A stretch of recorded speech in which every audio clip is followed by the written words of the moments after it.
হুগলির চাঁপদানির আর্য বিদ্যাপীঠ প্রতিদিনের মতো বুধবারও চলছিল ক্লাস। 12:40 নাগাদ একটি ক্লাস শেষ হয়। পরবর্তী ক্লাস শুরু হওয়ার আগে দশম শ্রেণীর ছাত্রদের মধ্যে ঝামেলা বাধে, শুরু হয় মারপিট। সে সময় দশম শ্রেণীর ছাত্র অভিনব জালানকে মারধর করে তারই এক সহপাঠী।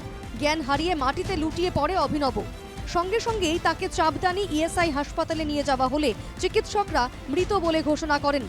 ঘটনার জন্য স্কুল কর্তৃপক্ষকেই কাঠগড়ায় তুলেছেন নিহত ছাত্রের বাবা।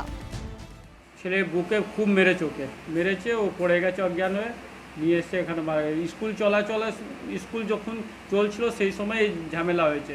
টিচাররা ওখানে আমাদের হিন্দি স্কুলে একদম অবস্থা খারাপ, টিচাররা একদম মানে পড়াশোনা করাবার মানে কি শুধু টাকা নেওয়ার জন্য স্কুলে যাচ্ছে।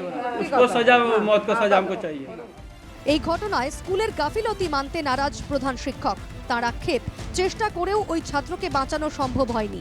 निकलने में ही हाथापाई हुआ, एक दो मुक्का या थप्पड़ ये भी मारा होगा, वो भी मारा। अब गलत जगह पर शायद पीछे ही लगी।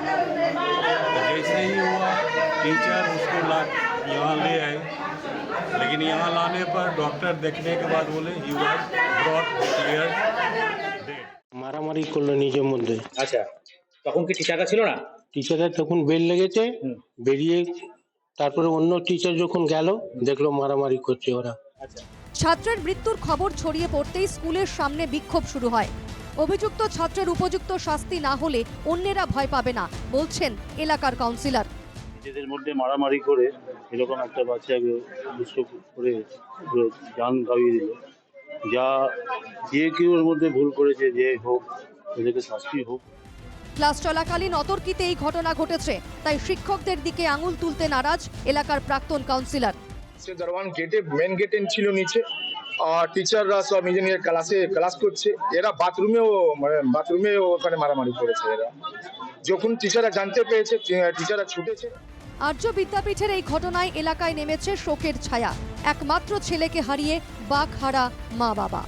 ঘটনার জেরে উত্তেজনা রয়েছে স্কুল চত্বরে। অভিযুক্ত ছাত্রকে আটক করেছে পুলিশ। হুগলি থেকে প্রবীর প্রামাণিকের রিপোর্ট, এনকেটিভি বাংলা।